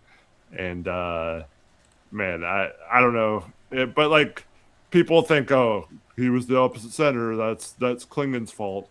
But he was like literally telling him to guard him because like Thybulle was guarding a non-shooter on the other side, and you know that would have been Klingan's rotation Thybulle rotated his guys, but I don't know. And Klingan spent a lot of time guarding Cody Williams in this game, who did not attempt a three. right. That play, I'm looking at the play right now. They were in transition, and Klingan was trying to match up with Cody Williams, and Thybulle was running with Cody Williams. Yeah, right. And you can clearly see him point to go guard Filipowski up top, if it's the same play I'm thinking of. Yeah. No, I saw that play. Yep. He did point to him to go guard Filipowski, and then he didn't, and he hits a three. But Filipowski cooks Klingan. yeah. Klingan wasn't even the matchup. They put him on Cody Williams, which, like, what's Cody Williams shooting on the season? You know, it's kind of the strategy they've done. He's shooting 22% from three. Like, that's the type of guy where, okay, you put Klingan on Cody Williams. Really shoot him, yeah. He doesn't really shoot threes, and is not a three-point shooter. You know, it's not like Josh Hart, who's capable and shooting 40% from three when we tried to do that on him, right? So, like, that's the game plan. Thybulle today, he had a couple nice defensive plays. You know, he plays 15 minutes. He has 4 steals. Like, he has such an insane steal rate right now that, like, some of the mistakes I'm living with because of how many plays he's making defensively. Like, he's playing 12 minutes a game this month, averaging, I think after this game, over 2 steals in those 12 minutes. So it's, like, an astronomical rate. You know, there's a couple different plays, like fouls, where he just reach in, plays against beat because he reach in. That play where it's like, dude, come on, you got to play better team defense. Where it's like, if he's not getting so many steals, this type of stuff starts to become a bit of an issue defensively. But when it's this rate, like I've criticized for him for this stuff before because, yeah, he's getting steals, but it's not balancing it out. The rate of steals he's getting the past few games, you know, 4 steals in 15 minutes today, it's like it kind of balances itself out in a game like this. Yeah. I have a question. Yeah. When he commits a foul, is he trying to set the Guinness Book of World Record for most blinks in like a 10-second period? Have you noticed that? Like, yeah. I don't know what it is, but he blinks a lot. I don't. It's not necessarily a bad thing. It's like a you know, when you're like surprised and kind of like annoyed, like what? I have noticed that. That's funny. I've never really I've noticed it, but I haven't thought about it until now. Right. Yeah, it's very accurate. That's funny. Shout out to Medina, member for 25 months, says drop a like. Yes, drop a like on the stream. Thank you, Medina, for getting us to ask for likes because we don't do it enough. I need to start doing the like polls again. I need to start doing those again. But yeah, Klingan, 6 for 6 from the free throw line. That's good. 15 boards, 6 blocks. Just like, I don't know, it wasn't even that loud of a game. But you look at the blocks lately, 2.3 per game in February. He's after this game, he's around excuse me. Like, I think he's 2, slightly over 2. You know, in December it was 1.2. In January it was 1.1 blocks per game. We're talking about like, dude, where'd the block shots go? Where'd the rim protection go? Lately he's been doing a really good job of protecting the rim. Also, this month, only 2 fouls per game. And he's, you know, he had a couple games where he's like 24, 25, 26 minutes. He had that game against Memphis where he got ejected and only played 12 minutes. But, like, today, only 1 foul with his 6 blocks. Last game, he had 3 blocks, only 2 fouls. So, he's doing a really good job protecting the rim right now. Yeah, he had a couple of plays where, like, Collier got a shot off on him, and he was mad at himself for not blocking it, and then Collier tried to do that the next play, and he blocked the crap out of him. Shibwe, same thing. He had like a little push shot in the lane, and Klingan was like mad at himself for not getting it. And then next play, he gets it. I think got 2 in a row after that. Yeah, it's nice to see him play this way versus towards the middle of the season when we were very concerned about why he wasn't blocking shots and turning into Myers Leonard out there not blocking shots. And good to see him turn that around. And if he didn't have such a weird stretch in the middle of the season, I would say he would be much more likely to make an all-defensive team than Toumani this year. But unfortunately, I don't think either of them necessarily deserve it this season. Yeah. Klingan will be on an all-defensive team at some point. For sure. Honestly, next year, I kind of have a feeling he's going to be an all-defensive team type of year. I thought it could be this year, but that stretch of the middle of the season was kind of weird. If he defended the rim like he's done lately the entire season, I think he would. The overall team defense probably has to be a little better too, but definitely. If he has the block numbers, I think that's a good reason to be up there as well. Well, the Hawks defense was 21st last year, and Dyson Daniels made it. Yeah. He was first team, right? He's got the reputation. He's got that rep. Yeah. Well, that's the thing is, like, Klingan is building that reputation, you know? Yeah, he definitely. I'm just saying, like, like the Hawks, it's going to be different moving forward. But last year, it's like, well, they have Trae Young. Point guard, like, how do you... He's, like, not be able to prop that up. They were playing with Clint Capella. Capella was looking old, and they didn't really have like a true center. So, like, I don't know. I think he got a little bit of a pass, but who knows? There's some good defensive centers. Rudy once again is having a great defensive year, and I know it's not. I don't think the awards are position based anymore, so that helps too. But I fully expect him to make a defensive team at some point in the near future as well. Yeah. Last guy I want to talk about, Jrue Holiday. We got to give him some love. 25 points today, 8 assists, 5 rebounds. He goes 10 for 16 from the field. He goes 4 for 9 from 3. He had 8 assists to 3 turnovers. He has been phenomenal in the month of March so far. He's played in 6 games in March. 5 of those games, he's scored at least 20 points. He has a 20, 21, 23, 25, and 35-point game. 4 of those 6 games, he shot at least 56% from the field. 3 of those games, he shot at least 50% from 3. On the month, he's shooting 50% from 3, about 56% from the field, averaging 21 points per game, almost 7 assists. That is, like, this month, there's been some easy opponents in here, but just, like, statistically this month, he's playing at an all-star caliber level. Yeah. These are the type of numbers he put up when he made an all-star game.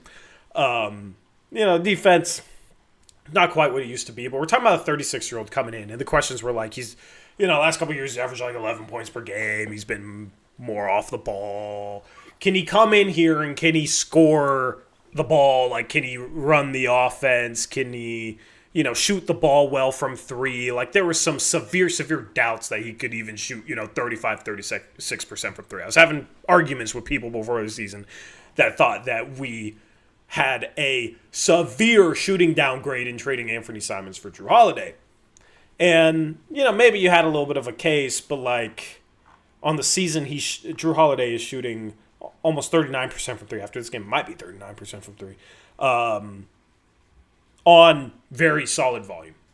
And he's running the offense. He's scoring the ball. Like, I feel like Jrue, there's not enough positivity around Jrue on Twitter, given what the conversations were before the season to what he's doing now. I feel like what he's done so far this season, for some people, it's too underappreciated. I've talked about this, but, like, before the season, if you told me he's going to average almost 17 points per game, he's going to average 6 assists, he's going to shoot 47% from the field and almost 39% from 3 in 29 minutes per game, we would have said that's a phenomenal season. That's a great season given where our expectations were for Drew before the season. But I feel like the attitude isn't like, maybe lately because he's been so freaking good lately. He's playing really, really well. But I feel like the attitude from the majority of the fan base isn't that like, oh man, he's having an excellent season given what our expectations were. It's just kind of like, yeah, but he turns over the ball too much and he holds on to the ball a little too long and like style plays and the best, this and that. Where it's like, dude, he's freaking producing at a level that I would have been very happy with coming into the season. Yeah, I think part of that is just overall the team, hasn't been as good as some people expected them to be.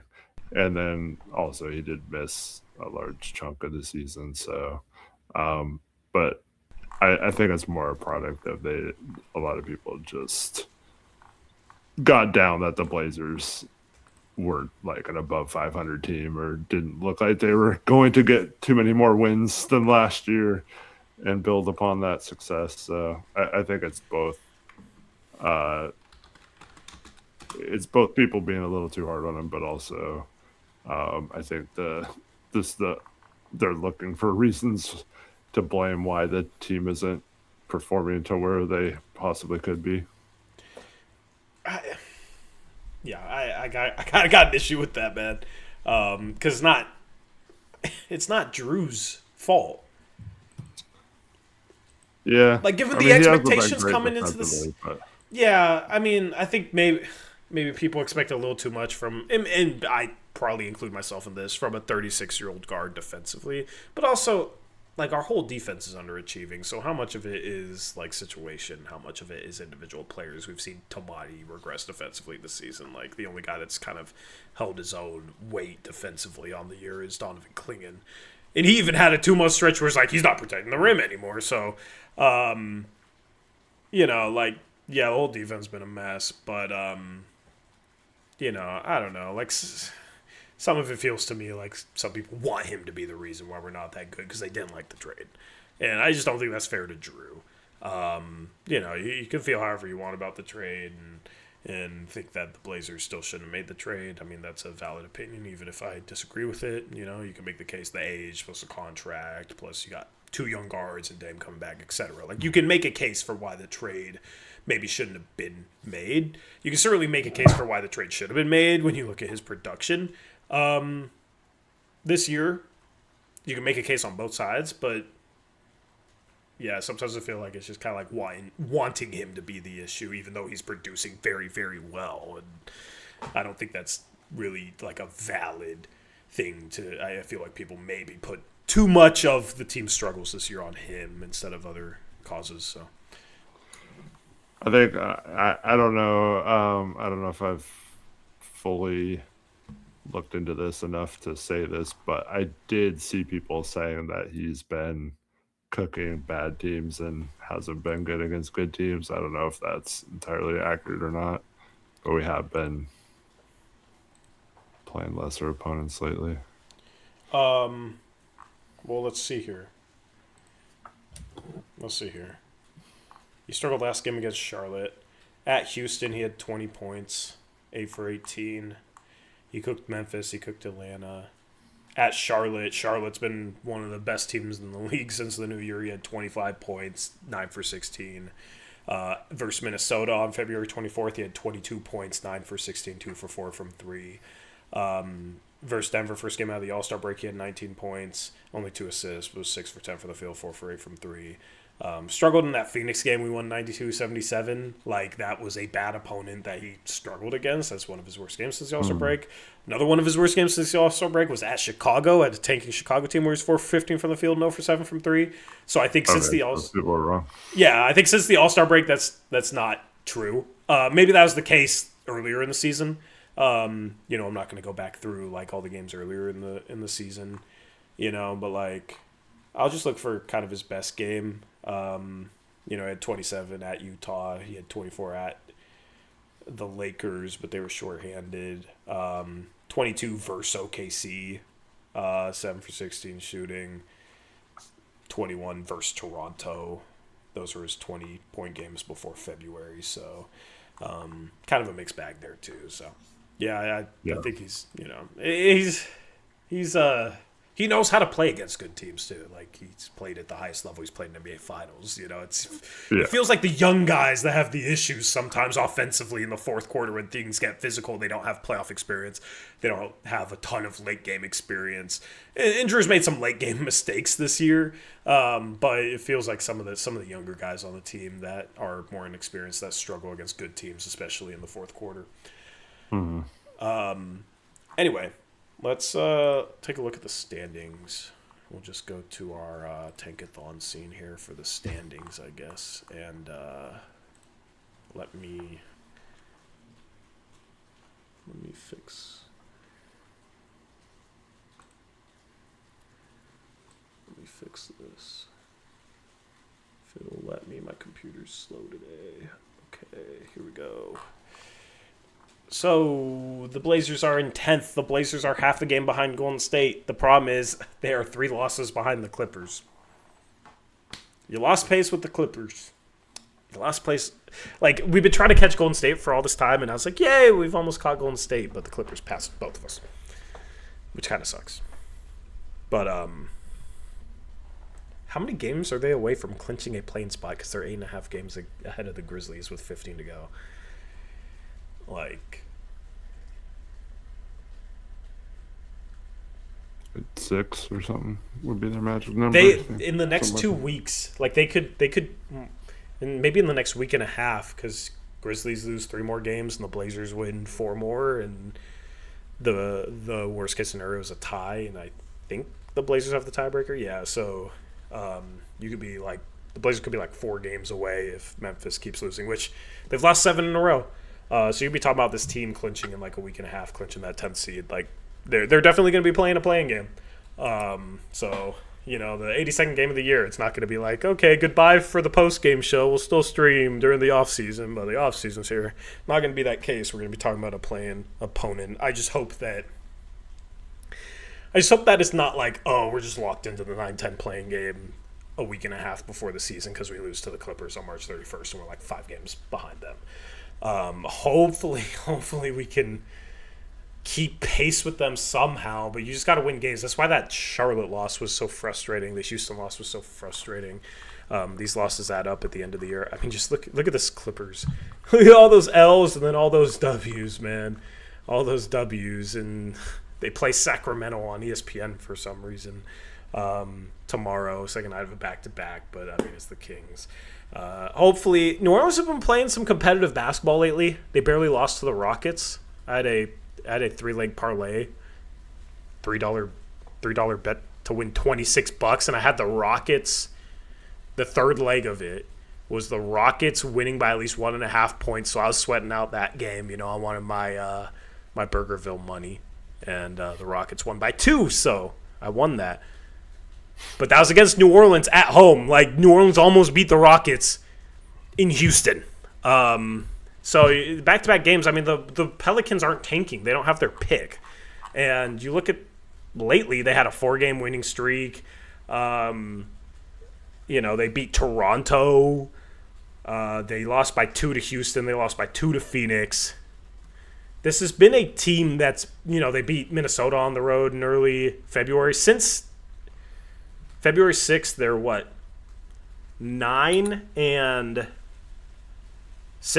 They're 9-6 since February 6th, since the trade deadline, basically. So this team has been playing solid basketball. They have a healthy Zion for once. They have some pieces on their team. They're just rarely healthy. So hopefully, San Antonio can beat them, and then New Orleans can win one of these couple of games. The Blazers, on the other hand, this is what their schedule looks like coming up. You got at Philadelphia. Is Maxey back? No, he's out for that game. Yeah. So Philadelphia, I assume also without Embiid. I don't know about Embiid. I haven't been paying attention to if he's in the lineup or not. Embiid has been ruled out for Saturday's game, and that's a Sunday game. So, no Kelly Oubre. Okay. And they play tomorrow. Yeah, they play tomorrow and Sunday. so maybe he makes his return. I don't know, but assuming this game is without Maxey and Embiid, we better win the next 3 games, man. We better win the next 3 games. You got Philadelphia without Maxey and Embiid and Oubre, Brooklyn tanking, Indiana tanking. I will be extremely frustrated if we're not talking about this team being at 500 after this 3-game stretch. And hopefully the Clippers lose a couple games and we're one behind them in the loss column, like 2 games left on the season. Like, okay, we just got to tread water and then beat them a couple times. Like, control our own destiny at least. Like, I just want that to be a conversation for that 8th seed. We've been trying to catch that 8th seed all freaking year. So hopefully we're within shouting distance, and that can be a narrative down the stretch, because that road trip finishes up tough with at Minnesota, at Denver. But then you come home Brooklyn, Milwaukee, Dallas, Washington. Like, it's a failure if they don't go. Geez, how many games is this? 1, 2, 3, 4, 9. 5, 6, 9. It's a failure if they don't go 7-2 in their next 9 games. It's a failure if they're not 39-37. Because no, it is a failure to me. They're not going to win all 7 of those. Dude, they should win. They're playing Philadelphia without Embiid or Maxey or Oubre. That's a terrible team. Like the worst team in the league conversation without those guys. They're going to slip against one of them. Oh, probably, but that makes it a failure. It's a failure if you lose to that Philadelphia team, or if you lose to Brooklyn, or if you lose to Indiana, or if you lose to Brooklyn, or if you lose to Dallas, or if you lose to Washington, or if you lose to Milwaukee at home. Because even with Giannis, they've been awful. It's a failure if you lose one of those games. If you lose one of those games, you better be able to win one of the Minnesota or Denver games. Like, it's a failure if they don't go 7-2. You got a lot of these teams that are literally trying to lose. So you should not be dropping any of these games. Will they probably drop one of these games? Absolutely. I don't expect them to go 7-2, but that is the standard given some of these freaking opponents. That's what they're going to need to do to be in range of the Clippers. Because the Clippers is the next game after that stretch. Like, if they go 7-2, I mean, the Clippers the next 9 games. I know we already looked at their schedule, but you got a lot of these games are easy. A couple against Milwaukee, Indiana, Dallas, a couple against New Orleans. But, like, the hope is they lose San Antonio, they maybe lose versus Toronto, and then they lose one of these New Orleans games. But, like, it's very likely they could go 7-2. And you're already 2.5 games back. You're already 3 back in the loss column. They need to go 7-2 and then beat the Clippers on March 31st to have a shot at the 8th seed. Mm-hmm. You know, maybe the Clippers falter over the stretch and it gives the Blazers a little bit more leeway. But they've kind of run out of leeway. But now you got the easiest part of the schedule of the entire year and a bunch of teams trying to lose. You got to take advantage of it. You absolutely have to take advantage of it. And then you got 2 chances at them. Mm-hmm. So it's lining up in a way to give them a puncher's chance, but it just comes down to winning games. It comes down to hopefully the Clippers can lose some games. The Blazers got the schedule to take advantage. Mm-hmm. I kind of want to look at what do you think the Blazers' chances to get an 8th seed, if you had to put a number on it? 10%? I'd say 14%. Okay. I'm going to go to playoffstatus.com, NBA playoff picture. Let's see what percentage chance. I think this is just based on like team records and then their remaining strength of schedule. They give the Blazers a 13% chance. You kind of can't really see it. But this is the Blazers. They give them a 13% chance. My window caption not showing it, but yeah, 40% chance at the 9th seed. So a 53% chance at an 8th or a 9th seed, which would be cool. I think it's absolutely a failure if you don't get the ninth seed, though. Like, you should be able to. You got the tiebreaker with the Warriors. They're super depleted. Take care of business. Anyway. Yeah. Oh, Mike. Fixed it. Fixed it. I figured out why it does that, so now I can fix it, luckily. Anyway. Anything else? No, thanks everyone for watching. Got a 3 o'clock game on Sunday, so hope to see you in that one. And then I think they play at 4:30 on Monday as well. So got back-to-back Sunday, Monday. Hope to see you all there, and I hope you all have a great weekend. Thanks for watching the show tonight, and yeah. Yep. See you next time. Appreciate you all. Hit that like, subscribe, all that good stuff. Help out the channel. We got a stretch run to the play-in coming up. Just got to win some basketball games and take care of business. You start off this road trip with 3 very winnable games. I hope we talk about a 4-game winning streak. I will. I don't know. If we lose one of the next 3 games, like, my hopes for any chance of the 8th seed is kind of out the window. That's kind of how I'm approaching it. Like, if we lost this game, I'm like, oh, it's not. Like, it's over. It's over. But we're hanging on by a thread. Like we have been for months to this 8th seed chance. I know the 8th seed guarantees you a home playing game as well, but I don't. 9th seed isn't the worst thing. I mean, if they can't get the 9th seed though, that's pretty bad. I just want I just want the 7th seed though. You gotta get to the 8th seed to get to the 7th seed. Yeah, I don't think that's happening. If we get the 8th seed and win that first playing game, it's happening. Oh, I thought you meant like get no. Playing. I was like, no, that's not happening now. Yeah, you get to the 7-8 playing and you win that first playing game, you're the 7th seed. Yeah. I got you. Yeah. So like that's why the 8th seed's important to me. That's one of the big reasons. Is like it gives you a chance to play your way up to 7th and not have to face OKC in the first round, which would be cool. Although, you know, OKC has a great record. They've won 7 in a row. I know they've dealt with some injuries. A lot of these games have been kind of close. You know? We're not beating OKC. We're not beating them, but I want to win a game, you know? I want to win a playoff game. It's been so long since I've seen a playoff win. The way Toumani and City have been playing defense, like SGA would get 8,000 free throws in 7 games.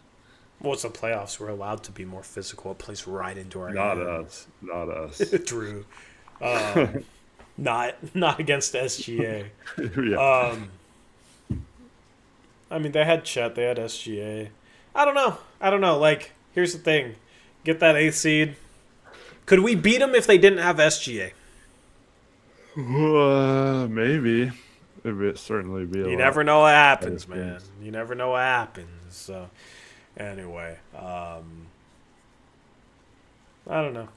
We'll see. We'll see if they can take care of business this upcoming week. Hopefully, you guys have a good weekend. We'll catch you again on Sunday. That's after Selection Sunday. So, nice. Yeah. We'll see. We'll see what the bracket looks like. So, anyway, we're out of here. Have a good rest of your night. Blazers win. They take care of business after that slow-ass start. And shout out to Drew Holiday. Shout out to Scoot Henderson. Shout out to Donovan Klingan for leading the way tonight. We'll catch you guys again on Sunday. Until then, as always, peace out. Go Blazers.